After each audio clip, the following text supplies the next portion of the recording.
Bueno, hoy día, Pato, es uno de esos días donde uno entiende hacia dónde va la economía chilena, justo cerrando el año con el cambio de gobierno. El Banco Central ayer tomó su decisión de política monetaria, muy en línea con lo que esperaba el mercado. También tenemos el informe de política monetaria, el IPOM ya también publicado, que no solo ajusta cifras, sino que también, como decíamos, entrega señales bien concretas sobre crecimiento, inflación, tasas y riesgos también para los próximos meses. Para abordar este tema estamos hoy día con Rodrigo Aravena, economista jefe de Banco de Chile. ¿Cómo estás, Rodrigo? Qué gusto saludarte y poder hablar contigo justo hoy día. Hola, Rodrigo. El gusto es mío, muchas gracias por la invitación, de verdad un gusto estar acá con ustedes. Gracias por venir. Bueno, Rodrigo, partamos por lo más básico, pero muy relevante, que es la decisión del Banco Central, que estuvo en línea, como comentábamos recién, con lo esperado por el mercado. No hubo sorpresas en ese sentido, ¿correcto? A ver, no hubo sorpresa, pero creo que esta decisión hay que... Oye, solo confirmar, ¿me escuchan bien o no? Sí, perfecto. Sí, te escuchamos bien. De Gracias. repente un poquito, está como la señal no perfecta, pero te escuchamos bien. Ya, me avisan si no se escucha. Si no se escucha te bien. llamamos por teléfono rápidamente, no te preocupes. Bueno, te escuchamos, Rodrigo. ya, muchas gracias. Súper, gracias. Mira, la decisión de ayer efectivamente está en línea, ya está en línea con lo esperado. Un recorte de 25 puntos y la verdad que era esperable, no solamente yo diría por tres grandes razones. Primero, porque en el margen tuvimos un dato de inflación, ¿cierto? O sea, los últimos datos han mostrado que la difusión inflacionaria en promedio es más baja, que la inflación anual va cayendo, que la subyacente de medidas sin volátiles también, cuando uno ve la inflación de bienes sin volátiles, o sea, distintas medidas ya mostraban que volvimos al rango de tolerancia, que es muy probable que la inflación vuelva al 3%. Entonces, digamos, por data dura, ya sabíamos que habían razones para ir bajando tasas. Esa es como la primera gran razón. La segunda son las encuestas, porque recordemos que algo fundamental para poder conducir bien la política monetaria justamente es ir normalizando la tasa de interés, pero sin generar sorpresa al mercado. De alguna forma, ir anticipando, y el mercado fue leyendo bien, y teníamos que tanto los precios de mercado, la encuesta expectativa, la encuesta de operadores financieros, todo anticipado un recorte de 25 puntos. Entonces, la verdad que al central le da espacio para poder ir bajando la tasa, sin generar volatilidad, sin sorprender, etcétera. Así por ese lado también bastante, digamos que había un argumento sólido. Lo otro, que lo refuerza un poquito también el IPOM muy bien, y es el hecho que tenemos una tasa de interés que está convergiendo a la tasa neutral. Y cuando ve el IPOM hoy día, pareciera que esta tasa neutral se parece al 4,25, estábamos 50 puntos arriba, entonces también había razón como en términos de normalización.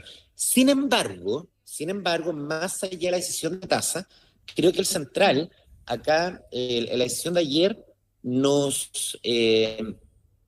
da una buena noticia, en el sentido que estamos teniendo digamos, una normalización de la inflación, pero no con malos datos de actividad. Lo que estamos viendo acá es existencia de mejores condiciones afuera, el precio del cobre ha subido, la economía no se va a caer en el resto del mundo como pensamos en algún minuto. El central dice que la economía del tercer trimestre tuvo mal desempeño en minería, pero que la parte no minera estuvo bien. Entonces pareciera, lo que estamos viendo acá, más que parecía, los datos lo dicen, que la caída de la inflación, la normalización de la inflación, viene dado en gran medida por menores presiones de costo, es decir, porque la oferta se está normalizando. Aquí no estamos viendo una caída de la tasa de interés porque a la actividad le está yendo mal. Aquí estamos viendo una combinación que es bastante favorable, digamos, en margen, porque estamos viendo menor inflación con algún grado de recuperación de la actividad. Y eso claramente es una buena noticia y un buen escenario para normalizar también la tasa de interés. En ese sentido, Rodrigo, bueno, una de las cosas que mencionó es que ahora espera que la inflación converja al 3% el primer trimestre. Antes esperaba un poco más tarde y ahora está viendo la caída más rápida, cerrando el año con un 3,6%. Antes esperaba 4% de inflación. Y también el próximo año ve una inflación más o menos en torno al 3%, pero con un PIB creciendo entre 2 y 3%, con una demanda interna más dinámica, con inversión creciendo casi 5%, consumo 2,7%, con buenos términos de intercambio, o sea, con un buen precio del cobre que lo mejora de 4,30 a 4,70. O sea, pareciera que el central nos está mostrando que ve una economía chilena, como decías tú, bien normalizada, con inflación en el promedio de donde se espera que esté y con una economía más fuerte por razones internas, como se ven buenas noticias. De todas maneras, o sea, los titulares, digamos que los titulares del IPOM son positivos. ¿En qué sentido? En el sentido primero, que vamos a tener una economía que va a estar creciendo, a ver, en el digamos, la estimación más larga, estamos viendo digamos, para el próximo año, para el año subsiguiente, perdón, el Central sigue viendo una economía creciendo en torno al 2, entonces aquí como que no hay un cambio de PIB tendencial, pero sí, tanto este año como el próximo año, la economía estaría creciendo cerca de medio punto por sobre el tendencial. Pero ¿qué es lo interesante de esto? Que cuando uno ve la tasa de crecimiento de la economía desde el 2024 hasta el 2026, es una tasa de crecimiento que es bastante parecida, bastante estable, pero con una Ujú. composición que es muy distinta. El año pasado la economía creció en torno al 2,5, pero con inversión negativa y exportaciones creciendo muy fuerte, exportaciones acercándose al 7%. Y lo que vamos a ver el próximo año es exactamente lo contrario, exportaciones creciendo cerca de 2%, con una inversión que va a crecer cerca del 5%, y ojo Pato, ahí también el Central lo que hizo fue elevar la estimación de inversión para este año, ¿ya? Elevó la estimación de inversión en Al Sí. torno a un 7. 7%. Sí. Entonces, aquí Ujú. claramente yo te diría que lo general es que estamos viendo una economía donde la demanda interna es claramente el principal motor de crecimiento, con menores presiones de costo y, ojo, también con una apreciación cambiaria. Y por favor acá, no es que el Banco Central tenga algún objetivo cambiario, eso siempre es bueno recordarlo, el objetivo inflacionario, pero la inflación es sensible al tipo de cambio. Y los movimientos recientes que hemos visto en el dólar, y probablemente lo que vamos a seguir viendo hacia adelante, es que el tipo de cambio va a tener un efecto desinflacionario y va a ayudar a que la inflación vuelva Sí. al 3. Y sí, probablemente el primer semestre del ¿Rodrigo? próximo año va a estar en Mm. 3 ya. Sí. Ahora, en ese sentido, tenemos también un petróleo que podría favorecer justamente al tipo de cambio en ese sentido y también a la inflación. O sea, el petróleo en niveles récords de bajo, digamos, sobre todo en los últimos días, también es algo que es desinflacionario. De todas maneras, de hecho, la presión, mira, si uno ve ahí, Cata, la presión desinflacionaria de costos que dice el Banco Central claramente tiene mucho que ver con petróleo. Pero cuando uno ve otros Mm. indicadores, por ejemplo, indicadores del mercado laboral, que son una fuente relevante de costos, lo que estamos viendo ahí es que los salarios reales no se han desacelerado, los salarios reales están creciendo sobre un 2%, vemos que los salarios reales ajustados por productividad, que el costo laboral unitario no han caído. Vemos, por ejemplo, que el IPP, que es alguna medida de costo de presión interna, tampoco ha Sí. caído, que claramente tiene mucho que ver con el petróleo, y tiene que ver también, tiene que ver con una normalización, te diría, del escenario externo. En algún minuto estuvimos muy preocupados por la posibilidad de que hubiese un aumento muy fuerte de tarifas, que eso generara una contracción de la economía global, también en términos que pudiera afectar la oferta, y esas cosas no han pasado. Entonces, Ya. claramente acá el precio del petróleo es fundamental y eso es las razones claves para Sí. esta, digamos, desaceleración de Ro- costo. Una muy buena noticia. Rodrigo Aravena, economista Mm. jefe de Banco de Chile. Siguiendo con los commodities, el Banco Central hace una Mm. actualización relevante de su visión del precio del cobre para el 2026. La sube de 4,3 a 4,7. ¿Qué implicancia tiene eso? O sea, acá se supone que deberíamos recaudar más dólares a propósito de lo que vendemos de cobre. Esa plata, ¿cómo afecta a la economía? ¿Esa plata se usa? ¿Esa plata se ahorra? Ceteris paribus, como ustedes han dicho Mm. muchas veces en el programa, todo lo demás constante, por supuesto que sí, ¿ya? Pero acá nosotros tenemos que, a ver, debiera ser, pero recordemos que el efecto del precio del cobre en la recaudación fiscal, mira, había un cálculo que uno hacía habitualmente que era más o menos que un dólar, ya esto es como algo histórico que uno más o menos tenía en mente, que un dólar de precio del cobre te podía significar hasta 2 puntos adicionales de recaudación, y eso tiene un efecto bien sensible en términos de balance. Pero también lo que hemos visto a través del tiempo es que no ha existido, al menos digamos, una serie más larga de tiempo, los últimos años, no hemos tenido esa transmisión 1 a 1 entre el mayor precio del cobre con la reducción fiscal, porque entre medio hay que ver primero qué pasa con la producción y además con los márgenes de las mineras, principalmente Codelco. Entonces, es una muy buena noticia el hecho de tener un cobre en $5, está muy por sobre la estimación del precio de largo plazo está muy por sobre las estimaciones de, digamos, un precio del cobre neutral, de punto de equilibrio, etcétera. Pero la pregunta acá es qué va a pasar con los márgenes de la minera, principalmente Codelco, y de la producción. En la medida que nosotros tengamos el mismo nivel de producción y que no haya cambio en los márgenes, claro, uno debiera ver que si este precio del cobre de $5 se mantiene durante un buen tiempo, el déficit fiscal debiera ser más bajo del 2%, pero Ya. aquí la pregunta es qué va a pasar con la producción de cobre y con los márgenes. Yo creo que eso es lo que hay que monitorear. Por eso, buena noticia, pero sujeto a que sigamos teniendo que ese mayor precio del cobre se convierta necesariamente en mayores márgenes de las mineras. Sí, estamos con Rodrigo Aravena, economista jefe de Banco Chile, conversando hoy día con toda la data económica que nos ha entregado el Banco Central, proyectando el 2026, que además viene con cambio de gobierno. No te quiero preguntar sobre el tema político, Rodrigo, obviamente, pero sí, pero preguntarte por las expectativas. ¿Cómo cambian las expectativas de las personas, pensando en el consumo, por ejemplo, y en la inversión también a futuro, con el cambio de gobierno, justamente? Mira, y no sé si podemos entrar algo en alguno Ah, ya. en alguno de esos temas. Yo no te A quiero ver, complicar, yo creo que pero... hay cosas, mira, hay cosas acá, Cata, sin entrar, digamos, en la discusión de qué significa tener una persona en particular, ¿cierto?, como primer mandatario. O sea, aquí yo creo que hay que hacer el siguiente ejercicio.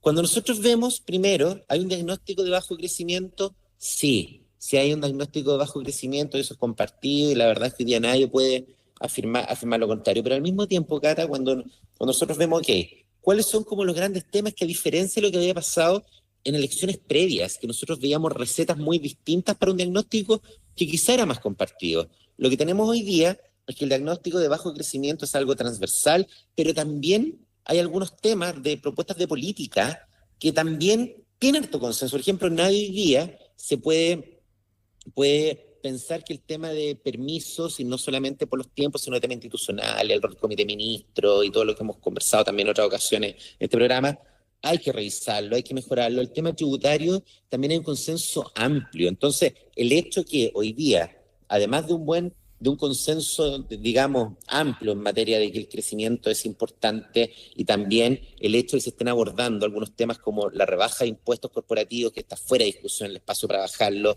también temas de permiso, temas administrativos. Yo creo que eso sin duda es una buena noticia, pero todavía creo, Cata, que hay que tener cautela. O sea, las señales son buenas, ¿ya? Se están abordando los temas que existe consenso que son relevantes, pero en materia tributaria creo que el primer tema que hay que ver con mucha atención, porque se va a instalar la discusión acá.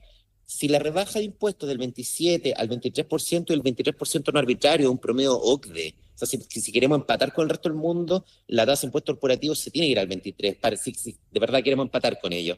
Pero la pregunta que se va a generar acá en la discusión es si va a ser una propuesta netamente pro crecimiento, se va a bajar el impuesto, se va a esperar recaudación por crecimiento, se van a realizar ajustes de gasto, o si esto va a tener que ser compensado desde el día cero con aumentos de impuestos en otras partidas, eliminación de subsidios. Entonces, la forma de aterrizar esa reforma tributaria creo que es un tema que hay que ver. O sea, yo creo que hay buenas señales, hay consenso en las medidas que son necesarias, a diferencia de otros ciclos, pero hay harto trabajo. O sea, creo que el tema va bien, influye sin lugar a dudas. El precio del cobre también te ayuda en algo para la inversión, pero creo que la implementación de esas medidas es desafiante. Y bueno, nos va a tomar probablemente todo el próximo año la discusión de esas medidas, principalmente de temas tributarios. Y en temas tributarios también está el tema de la reintegración del sistema, o volver al FUT, ¿ah?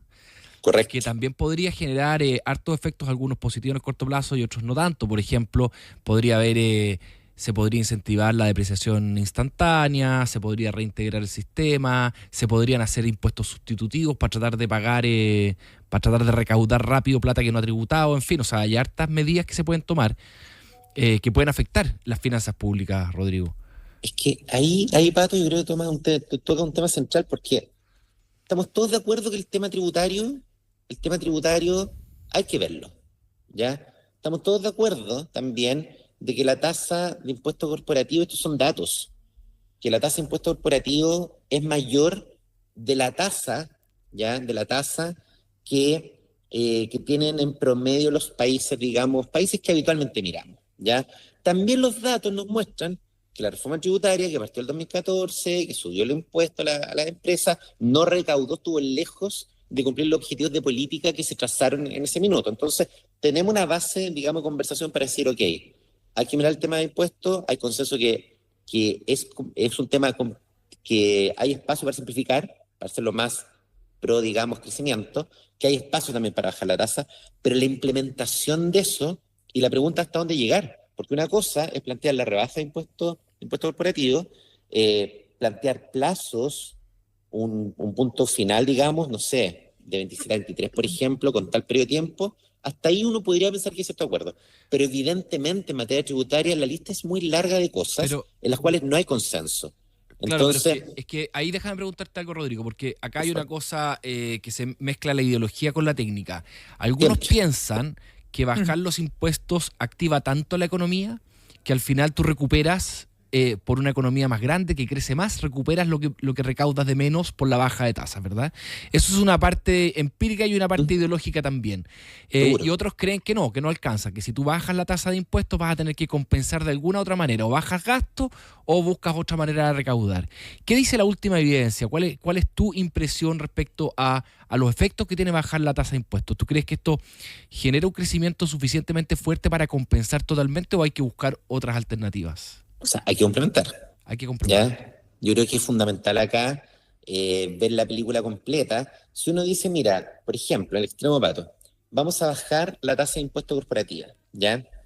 Bajamos la tasa de impuestos corporativos, pero no nos hacemos cargo de otros temas de crecimiento, como por ejemplo, a ver, voy a inventar, si nosotros decimos vamos a bajar la tasa de impuestos corporativos, pero por ahí vamos a tener que buscar compensaciones, por ejemplo, con algunos impuestos sectoriales y después los vamos a revisar, eso claramente no va a ayudar a la inversión en sectores claves, ya como el tema de minería y energía, por ejemplo. Entonces, uno debe saber, si solamente bajo la tasa de impuestos, en el corto plazo voy a recaudar y voy a tener todo el impacto compensatorio, probablemente te vas a demorar un poco. Por eso creo que es fundamental acá abordar esto de manera completa. La tasa de impuestos corporativos debiera generar un impacto en la economía a través del canal de la inversión. Entonces la pregunta es cómo se pueden realizar otras cosas también adicionales que puedan potenciar la inversión, y ahí, de nuevo, o sea, esto lo hemos hablado varias veces y es parte del debate, pero creo que no hay que verlo como cosas separadas.